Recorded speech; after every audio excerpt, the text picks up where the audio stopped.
اگر آپ توبہ استغفار کرتے ہیں اور جانے انجانے میں یہ غلطیاں بھی کر رہے ہیں تو آپ کو توبہ استغفار کی برکات حاصل نہیں ہو سکتی۔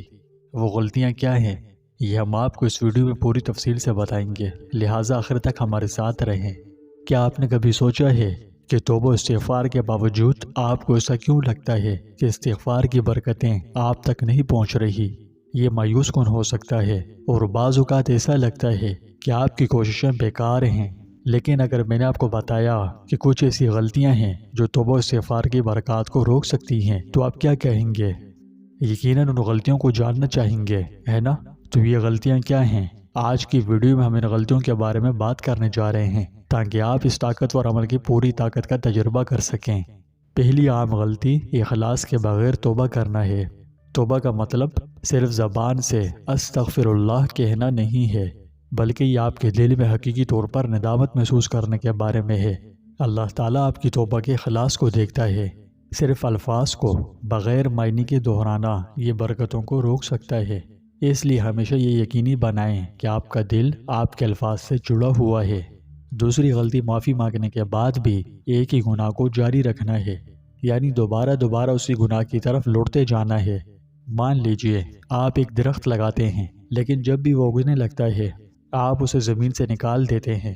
اس صورت میں وہ درخت کبھی ٹھیک سے نہیں بڑھے گا۔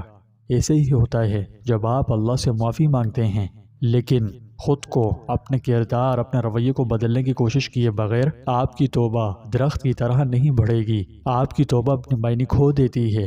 اللہ ان لوگوں کو پسند کرتا ہے جو بہتر بننے کی مخلصانہ کوششیں کرتے ہیں۔ ایک اور عام غلطی توبہ میں تاخیر ہے۔ بہت سے لوگ سوچتے ہیں کہ میں بعد میں توبہ کروں گا اور معافی مانگوں گا، لیکن کیا ہم میں سے کوئی جانتا ہے کہ ہمارے پاس کتنا وقت ہے؟ بھلا کون جانتا ہے؟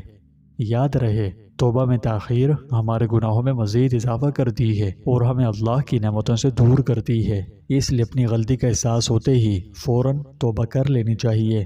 اس میں تاخیر کسی بھی صورت مؤثر نہیں۔ جتنی جلدی آپ یہ کام کریں گے آپ کا دل اتنا ہی ہلکا ہوگا اور آپ اللہ کی رحمتوں کے اتنے ہی قریب ہوں گے۔ ایک اور اہم غلطی جو اکثر لوگ کرتے ہیں وہ دوسروں کے ساتھ کی گئی غلطی کو درست نہ کرنا ہے۔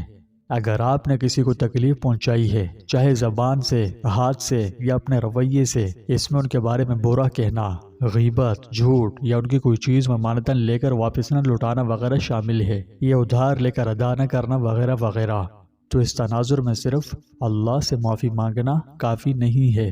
آپ کو شخص سے معذرت اور تلافی بھی کرنی ہوگی جس کو آپ نے تکلیف پہنچائی ہے، اور اس کے ساتھ معاملات درست کرنا ہوں گے، تبھی آپ اپنی توبہ کی برکات پوری طرح حاصل کر سکتے ہیں۔ حقوق العباد میں کوتاہی بہت سنگین ہے۔ جس طرح ممکن ہو ان لوگوں کو ان کے حقوق واپس لوٹائے جائیں جو کسی نے ظلماً لیے ہیں، اور اگر کسی کو خوف ہے کہ جس شخص کا حق چھینا ہے اور اسے بتا کر واپس کرتے ہوئے وہ کہیں ناراض نہ ہو جائے یا کوئی اور خوف و خطر ہو، تو بہتر ہے کہ اس بارے میں کسی ماہر مفتی سے رجوع کیجیے، وہ اس کا بہترین حل تجویز کریں گے۔ اب آئیے ایک بہت اہم چیز کے بارے میں بات کرتے ہیں، اللہ کی رحمت سے امید کھو دینا۔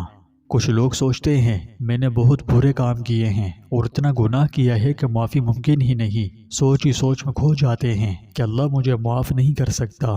تو یاد رکھیں، اللہ کی رحمت ہمارے گناہوں سے بہت بڑی ہے۔ کبھی مایوس نہ ہوں اور نہ ہی کبھی توبہ کرنا چھوڑیں۔ اللہ کی بخشش کے دروازے ہمیشہ کھلے ہیں۔ اللہ ان لوگوں کو پسند کرتا ہے جو اسے سچے دل سے معافی مانگنا کبھی نہیں چھوڑتے۔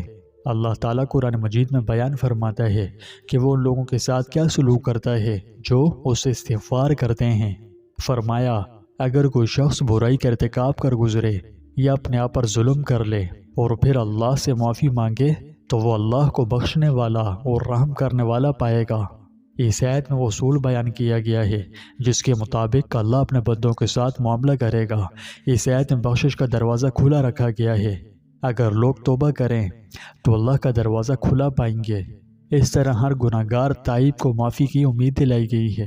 بس اللہ تعالیٰ موجود ہے اور اس کی رحمت اور مغفرت بھی موجود ہے، بشرطے کہ کوئی معافی مانگنے والا اور استغفار کرنے والا موجود ہو۔ بندہ کسی غیر پر ظلم کرے یا اپنے نفس پر، بہرحال ظالموں کے لیے معافی کا دروازہ کھلا ہے۔ اگر وہ توبہ کر لیں اور پلٹ آئیں تو وہ ان کو بخش دیتا ہے اور ان پر رحم کرتا ہے۔ بخشش کا دروازہ موت کی خاص حالت تک کھلا رہتا ہے۔ پیارے دوستوں، یہ مبارک اور طاقتور عمل شیطان اور اس کی فوج کے خلاف مومن کا ہتھیار ہے۔ اپنی غلطی پر ندامت کے ساتھ توبہ استغفار حضرت آدم علیہ السلام کی سنت ہے، جبکہ اپنے عمل پر ضد اور اصرار ابلیس اور اس کے ساتھیوں کا طریقہ ہے۔ ہر زمانے میں انبیاء، صالحین اور متقیوں نے حضرت آدم علیہ السلام کی سنت کو اپنایا ہے، جبکہ اللہ کے باغیوں اور نافرمانوں نے شیطان کی روش اختیار کی ہے۔ استغفار ایک بہت بڑی عبادت ہے جس کا شرف اللہ سبحانہ و تعالی نے اپنے بندوں کو عطا کیا ہے۔ نبی کریم صلی اللہ علیہ وسلم نے خود اپنے اوپر استغفار کو لازم کر رکھا تھا، جبکہ آپ گناہوں سے بالکل پاک و صاف اور معصوم تھے۔ آپ سے گناہ کا کوئی کام ہونا ناممکن تھا، تو پھر دیگر مسلمانوں کو کیا حال ہوگا؟ استغفار کرنے والوں کو اللہ کی محبت ملتی ہے، اور اللہ مغفرت مانگنے والوں اور استغفار کرنے والوں پر بڑا مہربان ہے۔ قرآن کریم میں ایک مقام پر فرمایا، اللہ سے استغفار کرتے رہو، بے شک اللہ بڑا غفور الرحیم ہے۔ ابن کثیر رحمہ اللہ فرماتے ہیں کہ رات کی آخری ساعتیں یعنی تہجد کا وقت استغفار کا بہترین وقت ہے۔ حضرت یعقوب علیہ السلام کو ان کے بیٹوں نے جب معافی کی درخواست کرنے کو کہا تو انہوں نے سحر کے وقت کا انتظار کیا اور سحر میں اللہ سے ان کے لیے معافی کی درخواست کی۔